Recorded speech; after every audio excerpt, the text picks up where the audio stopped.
बिस्मिल्लाहिर्रहमानिर्रहीम। अस्सलाम वालेकुम dear student, welcome to my channel. I am chemist Habiba Dar. जी स्टूडेंट, आज के इस वीडियो में मैं आपके साथ डिटेल में केमिस्ट्री की पेपर प्रेजेंटेशन शेयर करूंगी। तो इसमें मैं आपको डिटेल के साथ बताऊंगी कि आपने शॉर्ट क्वेश्चंस को किस तरह अटैम्प्ट करना है, लॉन्ग क्वेश्चंस को किस तरह अटैम्प्ट करना है, और इसके अलावा लॉन्ग क्वेश्चन और शॉर्ट क्वेश्चन की आपने लेंथ किस तरह से रखनी है ताकि आपको फुल मार्क्स मिल सके। अल्हम्दुलिल्लाह मैं भी ऑर्गेनिक केमिस्ट्री में 99 मार्क्स गेन कर चुकी हूँ और मैंने सिर्फ 7 चैप्टर कंप्लीट किए थे, बाकी मैंने सिलेक्टिव स्टडी की थी। अगर आप जानना चाह रहे हैं कि मैंने किस तरह से इतनी शॉर्ट सिलेबस को याद करके 99 मार्क्स गेन किए थे, तो उसके लिए मैंने डिटेल में वीडियो बना दी है। अगर आपने नहीं देखी तो जाके देख लें। इसके अलावा आपको उसका लिंक डिस्क्रिप्शन में भी मिल जाएगा। तो स्टूडेंट, वीडियो को स्टार्ट करते हैं। तो स्टूडेंट, डिटेल में जाने से पहले जो स्टूडेंट इस चैनल पे न्यू हैं तो प्लीज़ उनसे रिक्वेस्ट है कि वो चैनल को सब्सक्राइब कर दें ताकि इनको तमाम इस तरह की वीडियोज़ का नोटिफिकेशन बआसानी मिल सके। तो स्टूडेंट, अगर हम बात करें पेपर प्रेजेंटेशन की, तो पेपर प्रेजेंटेशन बहुत ज़्यादा मैटर करती है। फर्स्ट इंप्रेशन होता है आपका एग्जामिनर के सामने, उसको नहीं पता होता कि उस बच्चे ने क्या लिखा है क्या नहीं। सबसे पहले उसने आपकी पेपर प्रेजेंटेशन देखनी होती है। तो मैं आपको कहूँगी कि अपनी पेपर प्रेजेंटेशन पे ज़रूर फोकस करें, इसको इग्नोर मत करें। अक्सर स्टूडेंट जो होते हैं बहुत ज़्यादा लाइक होते हैं लेकिन उनके नंबर कम आते हैं। उसकी वजह क्यों, यही है कि वो पेपर प्रेजेंटेशन पे फोकस नहीं करते। बात करेंगे शॉर्ट क्वेश्चन की, तो आपने स्टार्ट कैसे लेना है। पहले आपने ऊपर लिख देना है कि सब्जेक्टिव टाइप। आपकी जो आंसर शीट होगी सबसे ऊपर आपने लिखना है सब्जेक्टिव टाइप। इसी तरीके से बिल्कुल बहुत ही प्यारा आपने पेपर लिखना है, बिल्कुल बहुत नीट है। ये मेरी स्टूडेंट का पेपर है। तो उसके बाद जो सा है सेक्शन नंबर 1, जो भी सेक्शन नंबर क्वेश्चन का होगा वही आप लिखेंगे। अगर आप सेक्शन नंबर 2 पहले अटैम्प्ट कर रहे हैं तो वही लिखेंगे। जो पेपर के ऊपर सेक्शन नंबर लिखा होगा वही आपने लिखना है, खुद से नहीं लिखना। उसके बाद शॉर्ट आंसर्स लिखना ज़रूरी नहीं है, आप लिख भी सकते हैं। उसके बाद जो क्वेश्चन नंबर 2 जो सा है, जो पेपर में होगा बोर्ड के, आपने वही लिखना है। उसके बाद आपने क्या करना है, क्वेश्चन नंबर वो पहले स्टार्ट करना है जो आपको अच्छे तरीके से आता है।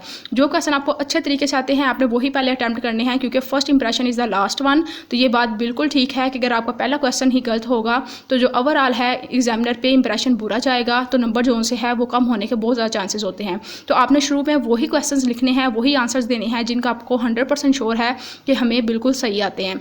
जैसा कि ये जो सा है, ये क्वेश्चन आपने बिल्कुल पूरा नहीं लिखना। पहले क्वेश्चन की नंबर बताएं, फिर उसके बाद जो मेन वर्ड है क्वेश्चन के अंदर से वो लिख दें तो इनफ है। कोई ज़रूरत नहीं टाइम वेस्ट करने की और पूरा क्वेश्चन लिखने की।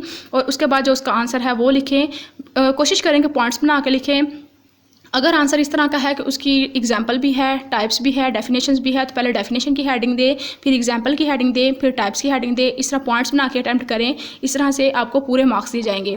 ये था फर्स्ट क्वेश्चन जो कि बच्चे ने अटैम्प्ट किया है। जहाँ पे ख़त्म हो वहाँ पे क्लोजिंग लाइन लाजमी ड्रा करें। उसके बाद अगर आपको दिखाती चलूँ कि आपने बाकी क्वेश्चन से देखे इसने किस तरह से किए हैं, ये है इसका सेकेंड पेज। तो आप देख सकते हैं कितनी अच्छी पेपर प्रेजेंटेशन है। तो स्टूडेंट, आपने भी पेपर प्रेजेंटेशन को फॉलो करना है। इसके अलावा मैं अपने चैनल पर पेपर प्रेजेंटेशन को इम्प्रूव करने के लिए कुछ टिप्स दे चुकी हूँ। आपने वो वीडियो अगर नहीं देखी तो लाजमी देखें, आपके लिए बहुत ज़्यादा यूज़फुल होगी। बात करते हैं कि लेंथ कितनी होनी चाहिए। क्वेश्चन का जो मेन आंसर बन रहा है वो आपने लाजमी लिखना है। इसके अलावा आपसे अगर डेफिनेशन पूछी गई है तो आपने एग्जाम्पल लाजमी खुद लिखनी है। एग्जाम्पल चाहे मांगी गई है या नहीं मांगी गई, आपने एग्जाम्पल लाजमी लिखनी है। इसके अलावा जो सी है बात करें, कुछ क्वेश्चन ऐसे होते हैं जिनको पॉइंट्स बना के हम लिख सकते हैं।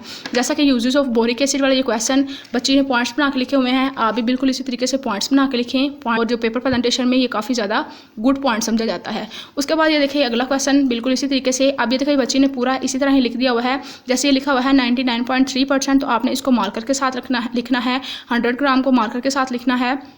ये तो चीज़ें हैं, ये बहुत ही ज़्यादा अट्रैक्टिव होती हैं पेपर प्रेजेंटेशन के लिए। एग्जामिनर को आपका एक एक वर्ड पढ़ना नहीं पड़ता और मेन पॉइंट ढूंढना नहीं पड़ता। जब आपने मेन पॉइंट खुद ही हाईलाइट किया होगा तो एग्जामिनर क्या करेगा, मेन पॉइंट देखेगा और नंबर दे के चला जाएगा। तो आपने ये गलती नहीं करनी। आपने लाजमी जो मेन वर्ड्स हैं, एक क्वेश्चन में एटलीस्ट 1 या 2 वर्ड जो सा है आपने लाजमी हाईलाइट करना है। उसके बाद ये देखें ब्रॉक्स इज़ हीटेड, ये क्वेश्चन उसने पूरा नहीं लिखा, सिर्फ मेन वर्ड लिखा है और बाद इसकी डेफिनेशन लिखी है, जो इसके बारे में एक्सप्लेनेशन बनती थी वो लिखी है। उसके बाद रिएक्शन की हेडिंग देके ये रिएक्शन लिख दिया है।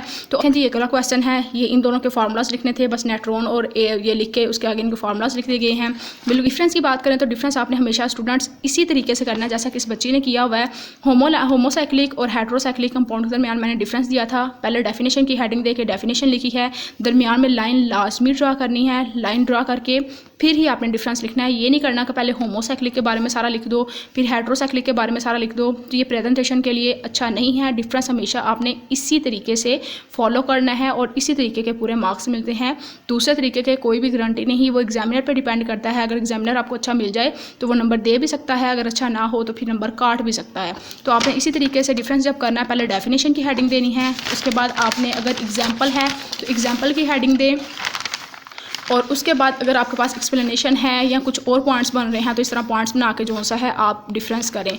तो उस पेपर प्रेजेंटेशन सीखना बिल्कुल भी मुश्किल नहीं है, सिर्फ और सिर्फ प्रैक्टिस है। और अगर आपने प्रैक्टिस की तो आप इसको गेन कर लेंगे, अगर प्रैक्टिस नहीं की तो फिर आप सिर्फ देखने से इसको गेन नहीं कर सकते। ये देखें कितना ज़बरदस्त तरीके से लिखा हुआ है। यहाँ पर शॉर्ट क्वेश्चन का पोर्शन पिछला ख़त्म हो चुका था और नया शुरू हुआ है, और यहाँ से बच्ची ने जो सा है बताया कि अगला पोर्शन शॉर्ट क्वेश्चन का शुरू हो रहा है।